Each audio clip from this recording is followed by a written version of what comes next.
Bonjour, bienvenue dans ce nouveau cours de Mocha. Nous allons voir aujourd'hui des méthodes numériques pour l'optimisation non linéaire sans contrainte. Donc on est toujours en non linéaire et on n'a toujours aucune contrainte. Nous allons voir trois méthodes numériques, la méthode dichotomique, la méthode du gradient et la méthode de Newton. Donc le but c'est toujours de trouver les points critiques d'une fonction de Rn vers R.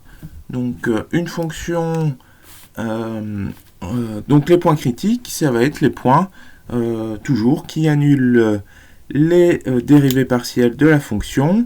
Et on a vu que si f de x était convexe, eh bien les points critiques sont des minima globaux.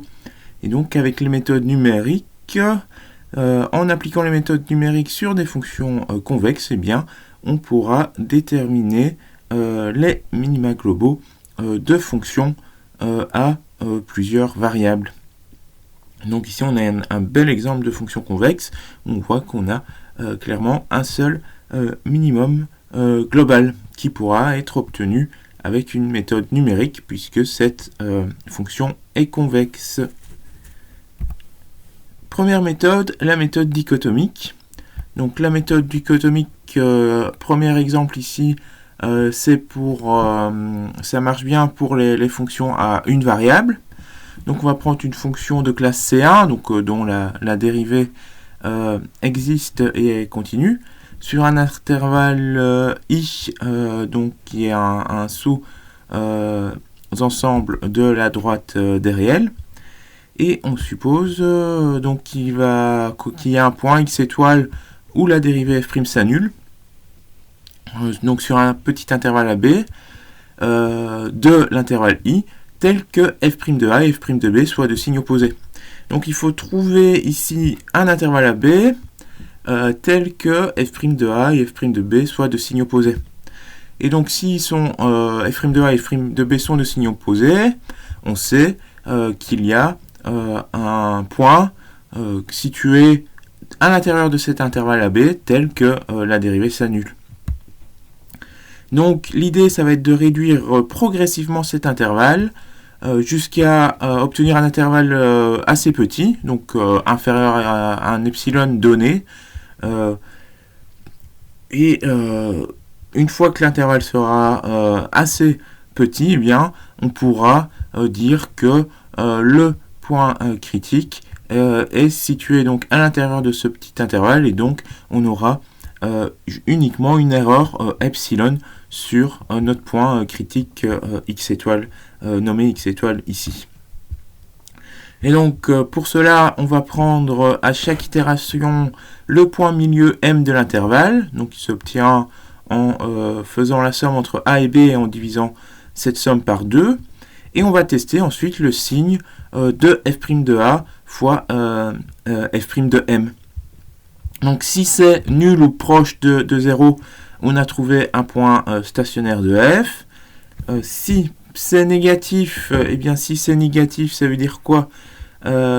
Si c'est négatif, eh bien ça veut dire que f' de M et f' de A sont de signes opposés. Et donc on recommence sur l'intervalle AM. Si c'est positif, ça veut dire que f' de M et f' de A sont de même signe. Par contre, on avait toujours f' de B qui a un signe différent de f' de A.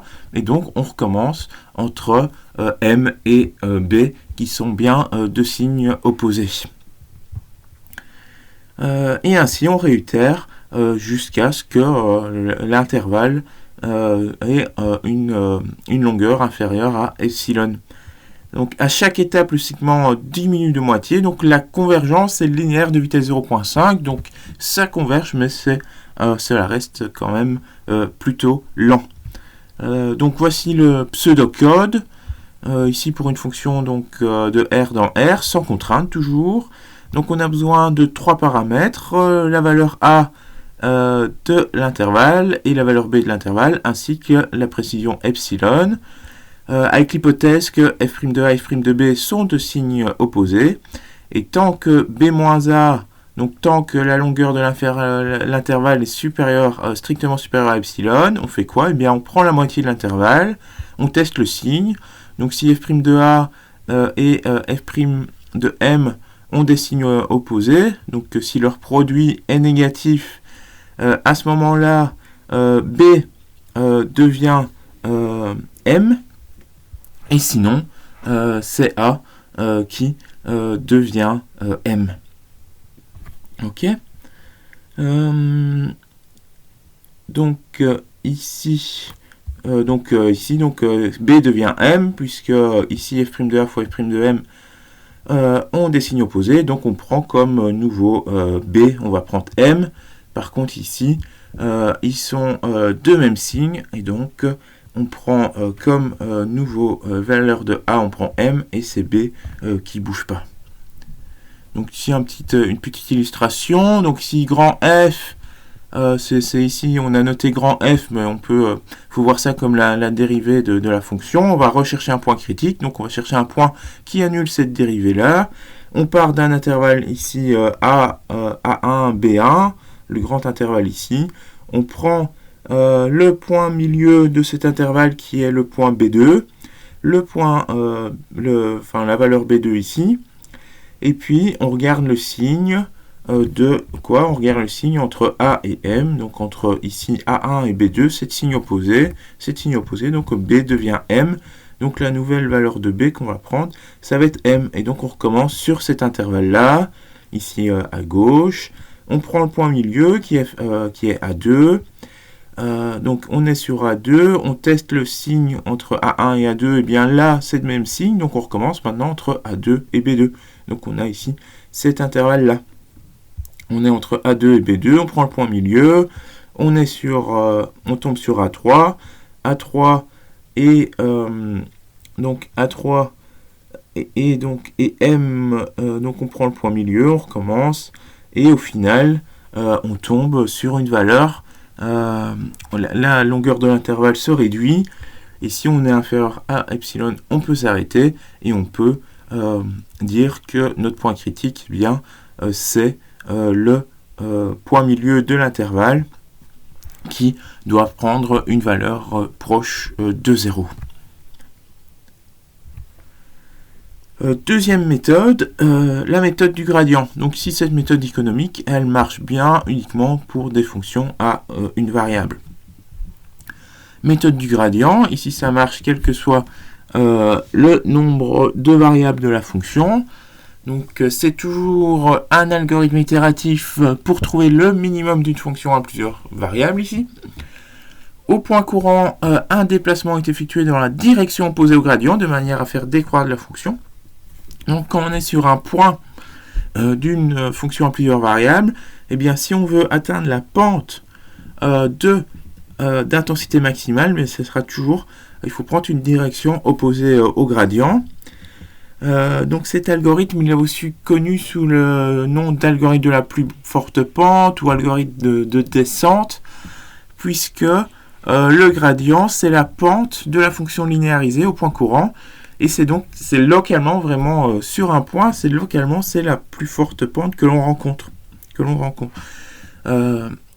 Il faut juste prendre la direction opposée pour ici atteindre le minimum de la fonction. Dans sa version la plus simple, l'algorithme ne permet de trouver ou d'approcher qu'un point stationnaire, c'est-à-dire un point dans lequel le gradient de la fonction à minimiser est nul. Donc c'est toujours le but de trouver un point stationnaire, ou point critique, c'est synonyme, d'un problème d'optimisation sans contrainte. De tels points sont des minima globaux si la fonction est convexe. Par contre, ce qu'on pourrait faire, c'est qu'on pourrait partir de différents points, lancer la méthode du gradient, et ensuite regarder parmi tous les minima locaux que l'on a obtenus, quel est celui qui obtient la plus petite valeur. Et donc ça permettrait de s'approcher du minimum global dans le cas où la fonction n'est pas convexe. Donc ici un petit exemple, eh bien vous êtes en montagne, vous voulez rentrer vers votre chalet, eh bien l'algorithme c'est simplement à chaque itération, eh bien vous utilisez la plus grande pente possible. Donc si vous êtes là, vous n'allez pas longer la crête, puisque ce n'est pas la plus grande pente possible, mais vous allez directement aller le plus bas ici possible. Et puis après, une fois que vous avez été le plus bas possible ici, vous recommencez, vous prenez la direction de plus grande pente à chaque fois. Et ainsi, ça permet, après un certain nombre d'itérations, eh bien, de revenir vers à votre chalet de montagne.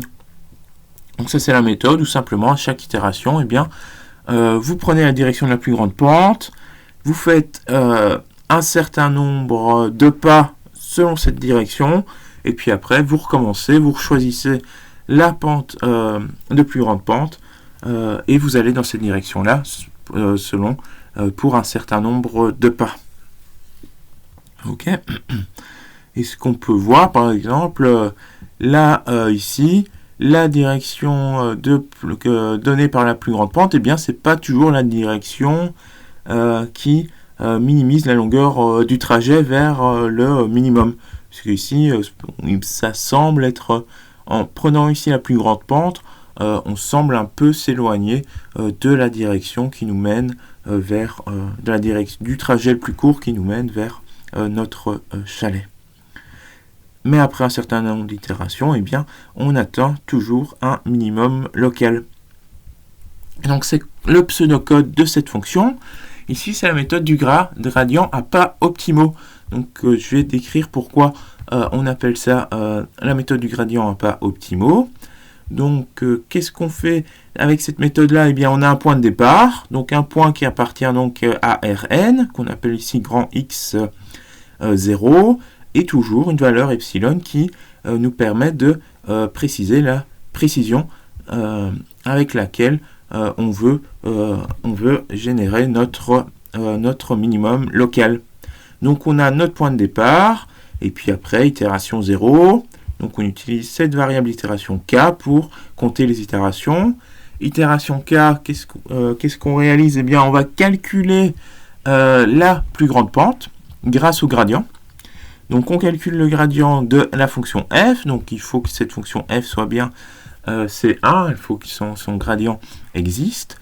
On calcule le gradient de f et on l'évalue en notre point xk, donc pour k égale 0, on va l'évaluer en x0.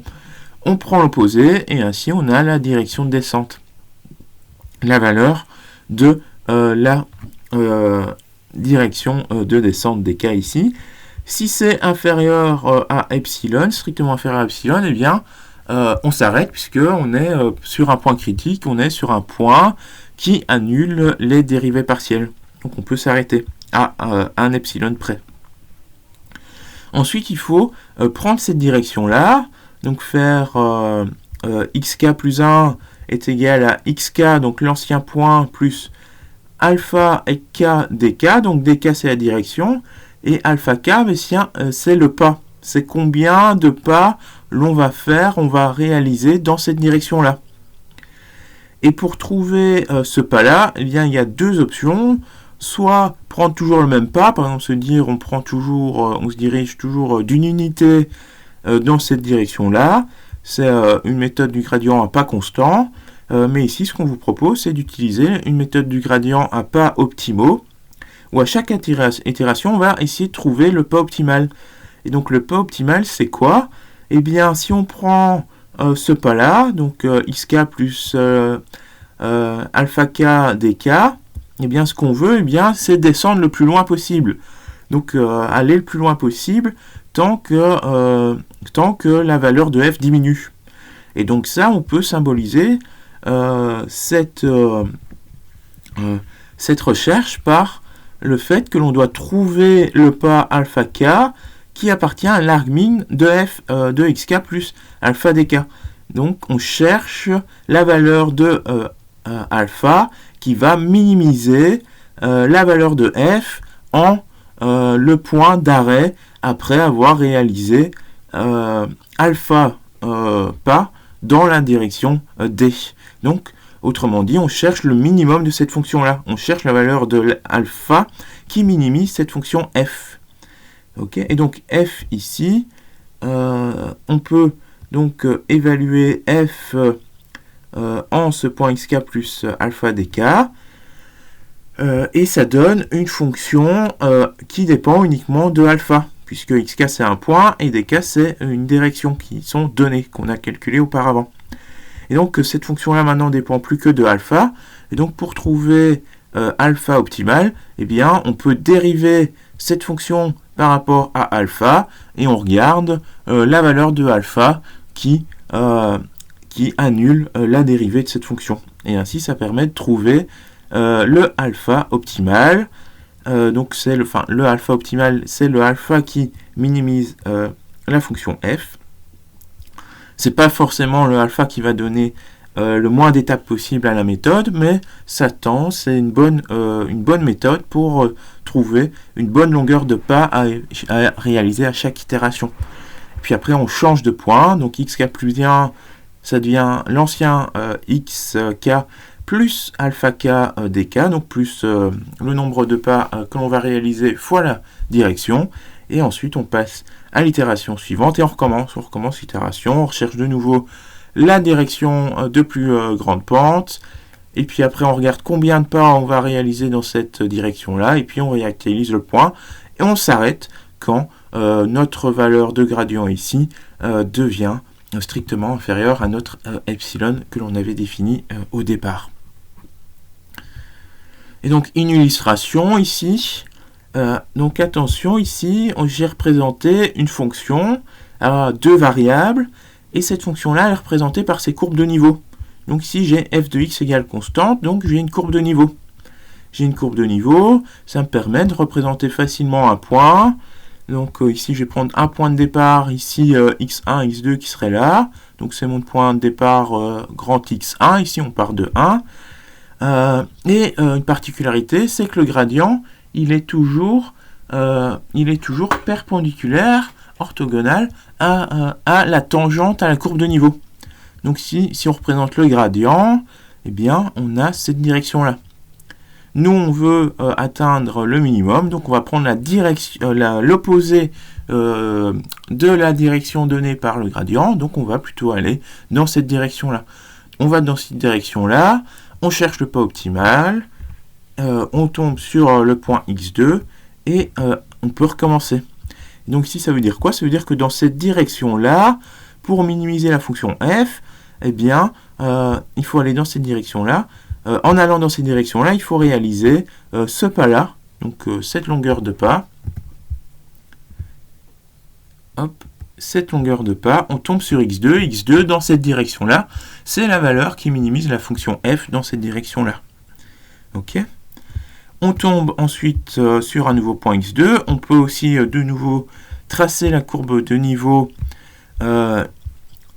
Tracer la courbe de niveau qui passe par f de x2 est égal à une constante. On a cette courbe de niveau là et on peut recommencer. Donc on calcule la direction opposée au gradient, c'est cette direction là, et on tombe sur un nouveau point x3 après avoir calculé le pas optimal, et puis on peut recommencer. Et ici on voit que c'est notre point critique qui est ici, donc après un certain nombre d'itérations, eh bien on se rapproche de notre point critique. Ok. Une particularité, c'est qu'à chaque itération, eh bien on change le gradient. Il est toujours ici par exemple les directions sont à chaque itération, elles sont perpendiculaires entre elles. On verra juste après pourquoi. Donc on va prendre un exemple numérique. Donc on va considérer une fonction à deux variables. Les deux variables sont x, y. La fonction vaut 4x carré moins 4 fois x fois y plus 2y carré. Elle est définie sur r carré. Donc on calcule son gradient. Donc le gradient, ça donne 8x moins 4y en première ligne et première colonne. Et en deuxième ligne, on obtient donc la dérivée partielle par rapport à y, ça donne moins 4x plus 4y. On prend un point de départ. Ici, on va prendre le point de départ 2, 3. Donc x0 vaut 2, y0 vaut 3. On calcule le gradient en 2, 3. Le gradient en 2, 3, on obtient donc 8 fois 2 moins 4 fois 3, donc 16 moins 12, 4. Et pour la deuxième composante, moins 4 fois 2, moins 8, plus 4 fois 3, 12, donc moins 8 plus 12, on obtient 4. On prend la direction opposée, donc on obtient moins 4, 4. Okay. Donc le prochain point sera le point grand X1 qui est égal à X0, Y0, plus un certain nombre de pas réalisés dans la direction D0. Ici, on va utiliser la méthode avec pas optimal, donc on cherche le alpha étoile optimal. Donc pour ça, on va définir une nouvelle fonction qui dépend uniquement de alpha. Et cette nouvelle fonction, c'est f évalué en x0 moins alpha fois le gradient de f en x0. Donc c'est ce qu'on a ici. Okay. Xk plus alpha dk, ou alors c'est xk moins alpha fois le gradient. Donc on a cette fonction-là, qui dépend uniquement de alpha. Eh bien, on peut calculer sa dérivée pour obtenir la valeur de alpha optimale. Donc en calculant sa dérivée, eh bien, on obtient quoi? Donc c'est une fonction qui dépend de alpha. Eh bien, on aura la dérivée ici, donc moins le gradient ici, puisque le gradient est devant le alpha, donc on a moins le gradient qui est ici, donc le gradient de f en x0, et puis après il faut aussi prendre le gradient de f, donc on a gradient de f en x0 moins alpha gradient de f en x0, fois donc ce gradient de f en x0. Ensuite, on évalue. Donc, on évalue donc x0 moins alpha fois le gradient, mais ça donne donc 2 moins 4 alpha et 3 moins 4 alpha, fois le gradient x0, y0 qui vaut 4, 4. Ok. Donc, on obtient ça. On peut faire le produit. On va d'abord évaluer le gradient de f en 2 moins 4 alpha et en 3 moins 4 alpha. Donc il faut remplacer ici x par 2 moins 4 alpha et y par 3 moins 4 alpha. Donc on obtient 8 fois 2 moins 4 alpha moins 4 fois 3 moins 4 alpha pour la première composante. Et pour la deuxième composante, on obtient moins 4 fois 2 moins 4 alpha et plus 4 fois 3 moins 4 alpha. On a un produit ici, donc on a un vecteur ici avec une ligne de 2 colonnes, ici 2 lignes, une colonne. Donc on peut faire le produit. On va avoir un scalaire. Donc ici ce scalaire c'est donc moins 16 fois 2 moins 4 alpha, qui après simplification qui donne moins 32 plus 64 alpha. Nous on cherche le point qui annule alpha, et donc qui minimise θ alpha, et donc qui annule sa dérivée. Et donc le alpha qui annule la dérivée, c'est alpha est égal à 1,5, donc moins 32 plus 64 fois 1,5, ça donne bien 0. Étant donné que delta alpha est convexe, puisque si on regarde sa dérivée seconde, eh bien elle est positive, eh bien le point critique est un minimum global. Et donc le pas optimal, c'est alpha étoile est égal à 1,5. Donc le prochain point sera grand X1 qui vaut 2, 3 moins 1,5 fois 4, 4, et on obtient donc le point 2 moins 1,5 fois 4, 0, et 3 moins 1,5 fois 4, 1. Donc on obtient le point 0, 1. Et l'algorithme va continuer jusqu'à ce que l'on ait convergence, donc jusqu'à ce que la valeur du gradient au point soit inférieure à un epsilon donné.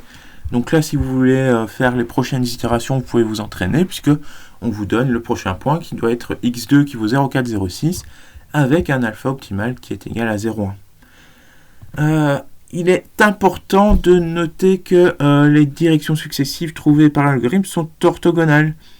Donc c'est-à-dire que si je prends le gradient de f en 2, 3 et que je le multiplie par le gradient de f en 0,1, donc si je fais le produit scalaire entre ces deux vecteurs, donc je vais avoir moins 4, 4 et le gradient de f en 0,1, donc ça donne moins 4, 4.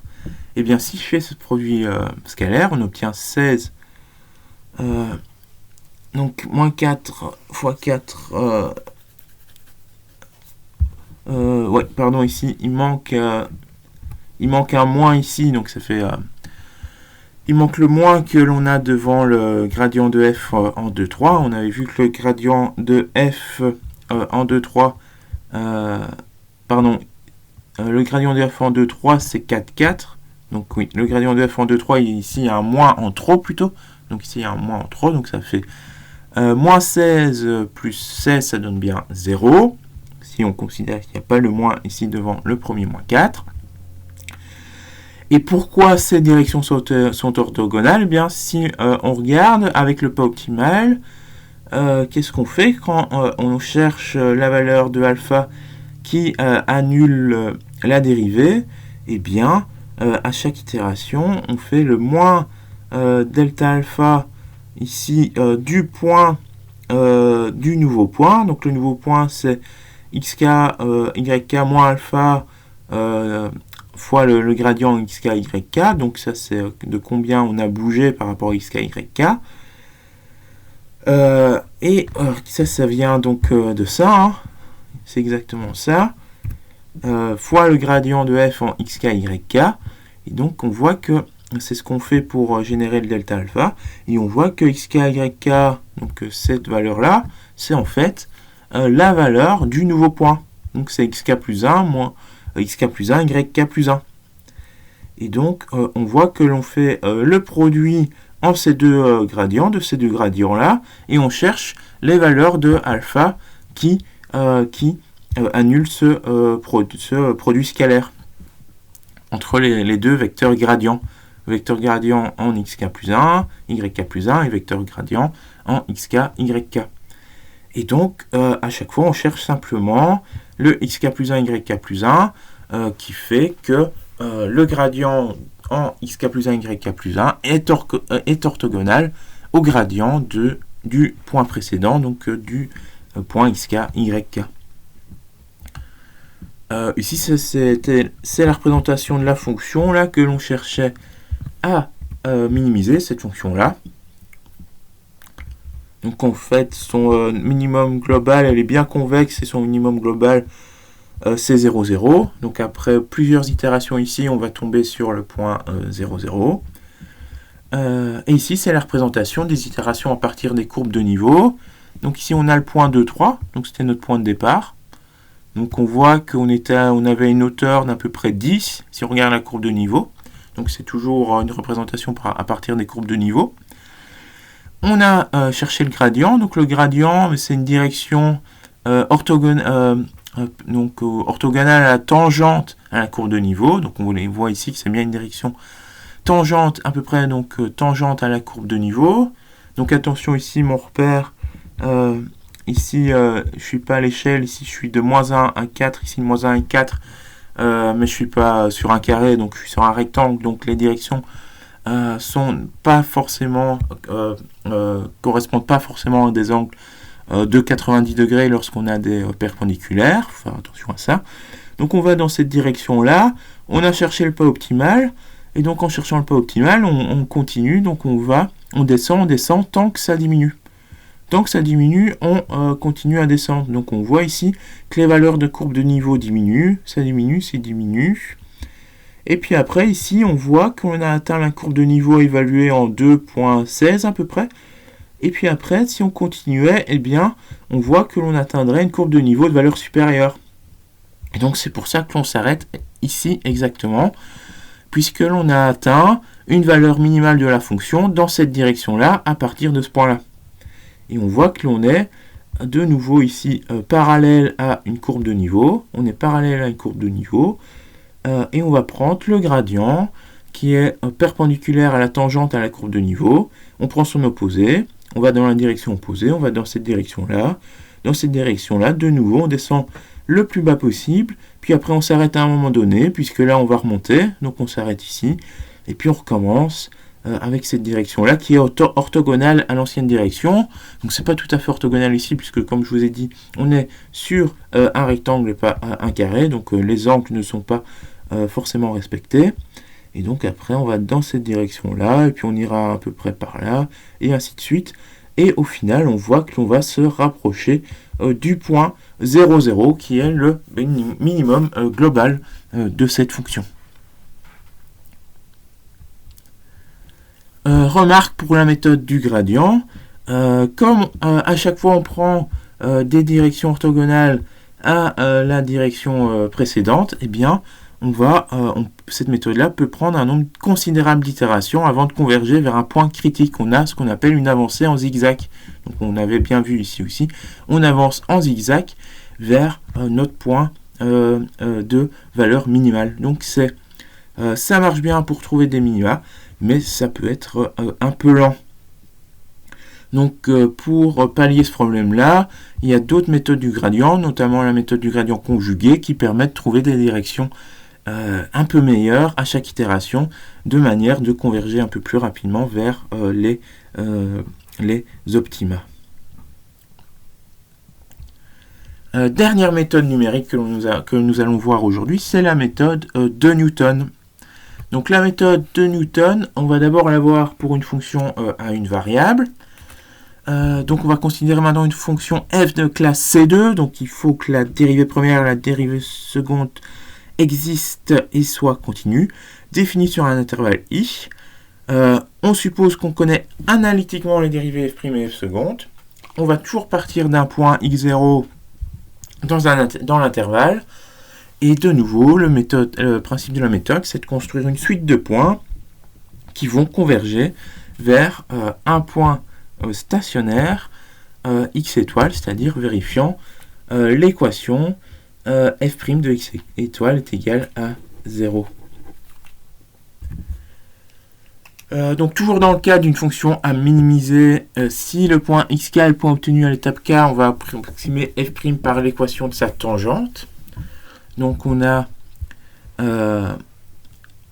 ici ce que l'on va chercher, donc c'est un point qui annule donc une valeur xk qui annule f', et on va approximer f' par l'équation de sa tangente. On va prendre donc approximer la dérivée, et donc l'équation de la tangente, eh bien ça donne la tangente à f', ça donne y est égal à f' en xk, plus x moins xk fois f seconde de xk, donc fois la dérivée de la dérivée, donc f seconde en xk.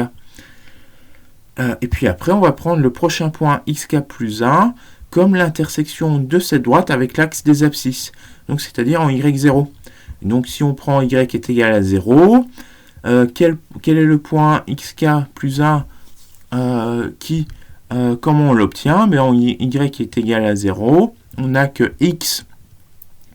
Donc x moins xk va être égal, si y vaut 0, x moins xk est égal à moins f' de xk divisé par f seconde de xk, puis après on ajoute xk, et donc on obtient que le nouveau x, c'est xk moins f' de xk divisé par f seconde de xk. Et donc ça nous permet d'obtenir le prochain point, donc c'est l'intersection de la tangente de la dérivée avec l'axe des abscisses. Si f seconde de xk est supérieur à 0, eh bien on pourra utiliser cette relation-là. Par contre, si f seconde de xk vaut 0, eh bien là, la méthode échoue, on ne peut pas l'utiliser. Bon, ça ne veut pas dire non plus que f n'a pas de minimum local, mais ça veut juste dire qu'on ne peut pas utiliser la méthode de Newton. Et on nous dit que si f est de classe C3, et si x0 est choisi assez proche d'un minimum local x étoile, tel que f seconde x étoile est strictement positif, alors la suite xk converge vers x étoile. La difficulté ici, ça sera donc de trouver un x0 assez proche de x étoile. Pour certaines fonctions, ça peut marcher avec des x0 très loin de x étoile, avec d'autres, ça ne peut pas marcher, il faut vraiment choisir un x0 proche du x étoile. Donc un exemple ici, c'est pour, on a représenté directement la dérivée de la fonction. On part d'un point alpha 0 égale à 0. Donc ici on part de ce point-là. Et on va essayer de trouver le 0 de la fonction dérivée. Donc on essaie de trouver le 0 de la fonction dérivée. Eh bien, on approxime à chaque itération la fonction par sa tangente. Donc on prend ici la tangente en ce point alpha 0, tangente de la fonction dérivée, on obtient cette droite, et on regarde le point alpha 1 qui annule la tangente. Et bien le point alpha 1 qui annule la tangente, c'est celui-là. Et puis qu'est-ce qu'on fait? On réévalue la fonction f en ce point alpha 1, on est sur ce point-là.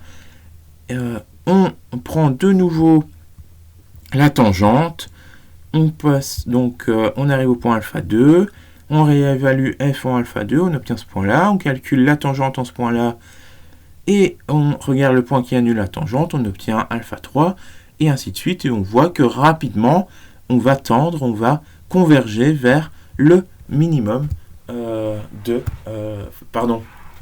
va converger vers le point qui annule la dérivée, et le point qui annule la dérivée, eh bien, c'est un point critique, c'est le point qui est candidat à être minimum local de notre fonction.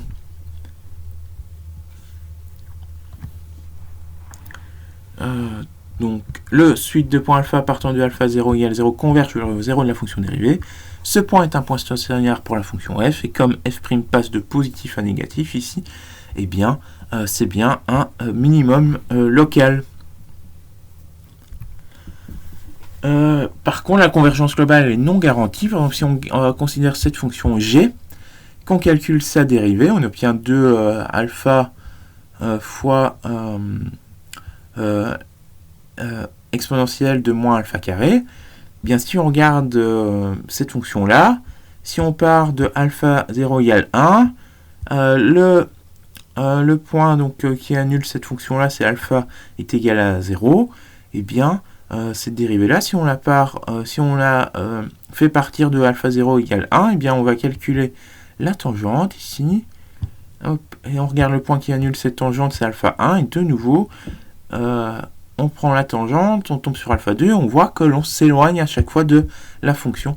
On s'éloigne du point qui annule la fonction. Donc ici, notre point de départ avait été choisi trop loin du point qui annule la fonction.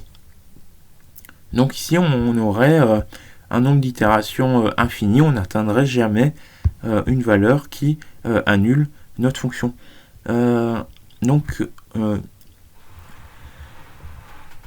Ça va pas marcher, et donc il faut, dans ce cas, on a des conditions sur les points de départ que l'on peut prendre. Il faudrait prendre un point de départ qui serait entre moins racine de 2 sur 2 et racine de 2 sur 2.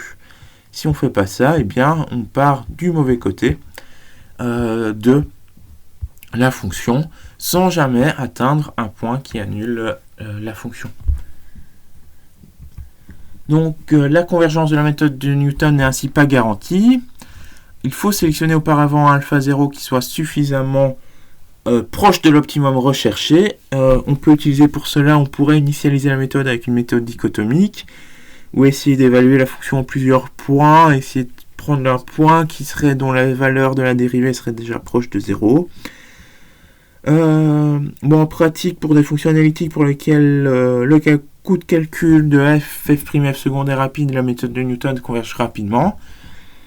Et on peut même montrer, sous certaines hypothèses peu contraignantes, conditions de Lipschitz, donc une fonction lipschitzienne dont la croissance est limitée, on peut prouver que la méthode de Newton a une convergence quadratique. Donc le nombre décimal exact est multiplié par 2 à chaque itération. Donc c'est très rapide, c'est beaucoup plus rapide que la méthode dichotomique. Maintenant, ça c'est pour la méthode de Newton à une variable. On peut regarder la méthode de Newton pour les fonctions à plusieurs variables. C'est le même principe.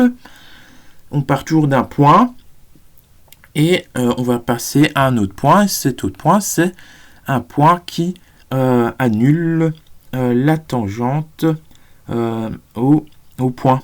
Donc ici, on parle plus de tangente puisqu'on a une fonction à plusieurs variables. On va parler d'hyperplan.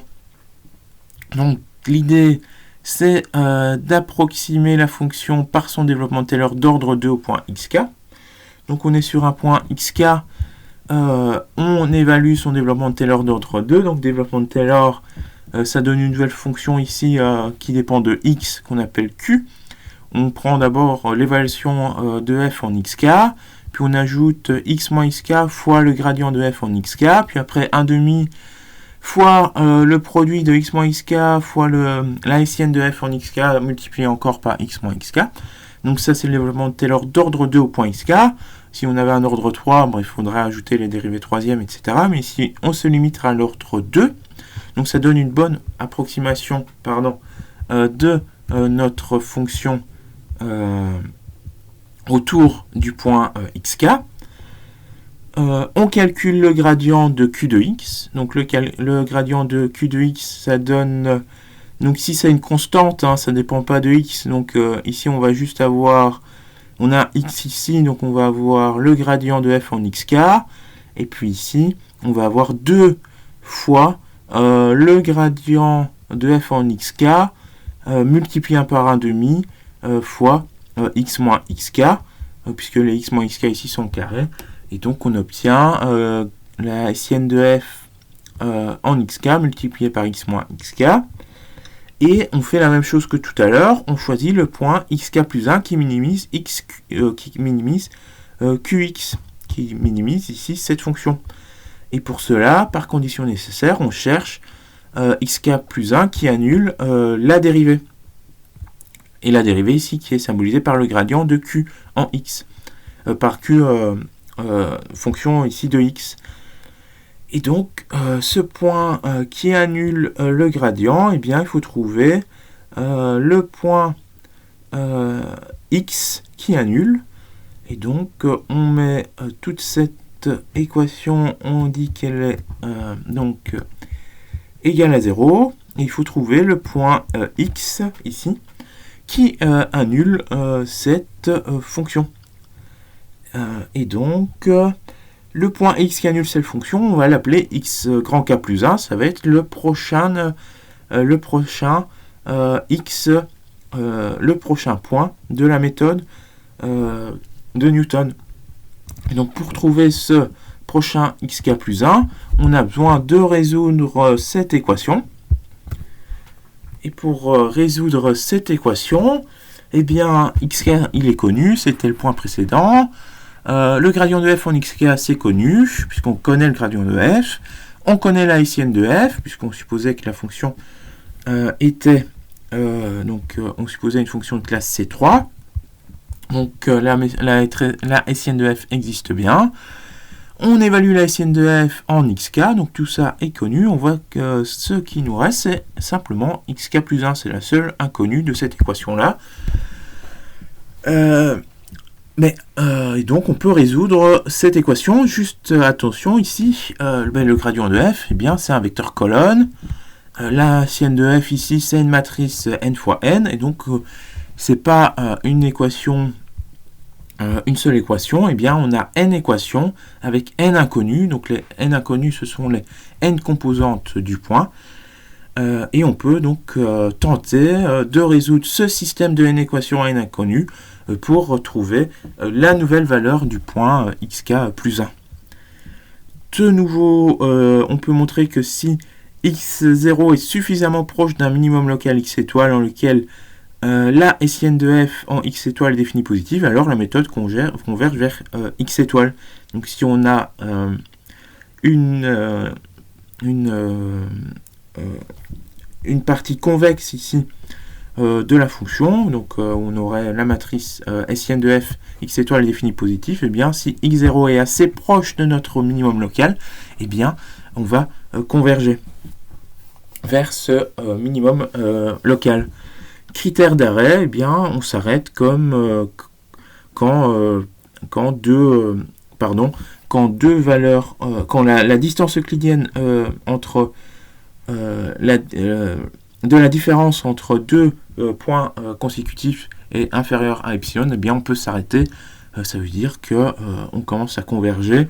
On ne va plus atteindre deux points très différents. Et donc on peut s'arrêter. Un exemple, toujours par rapport à cette fonction ici 4x carré moins 4xy plus 2y carré, définie sur r carré. On doit calculer son gradient, on calcule son gradient, donc on a vu que c'était 8x moins 4y et moins 4x plus 4y. On calcule la matrice hessienne.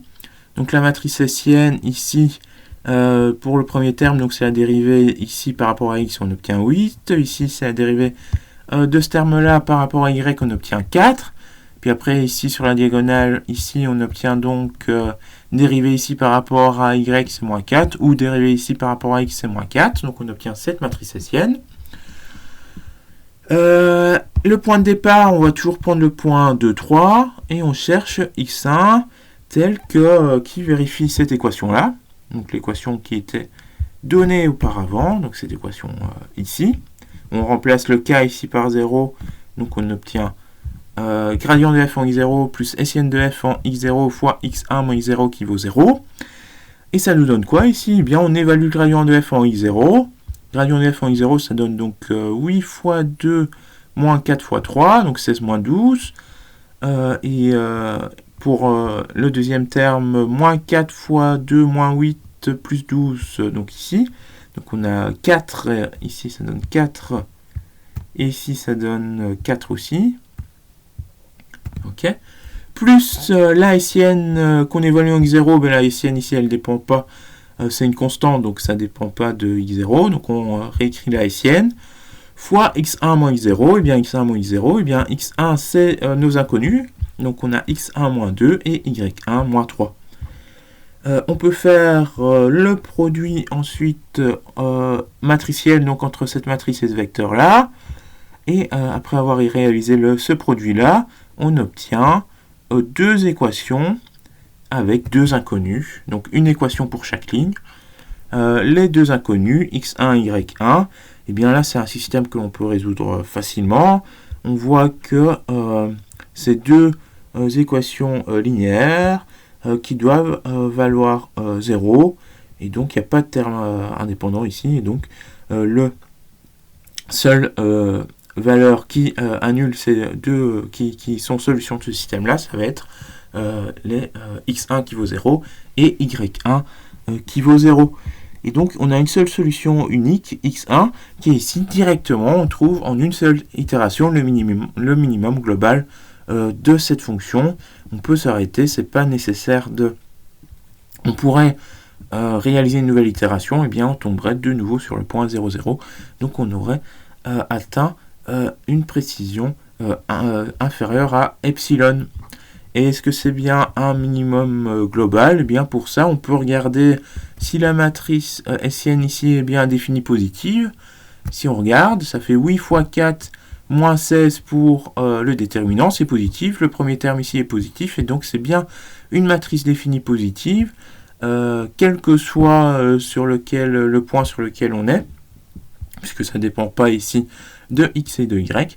Et donc on a bien une fonction convexe, puisque sa matrice hessienne est définie positive, et donc le minimum que l'on a trouvé là est un minimum global de la fonction. Donc voilà pour ces méthodes.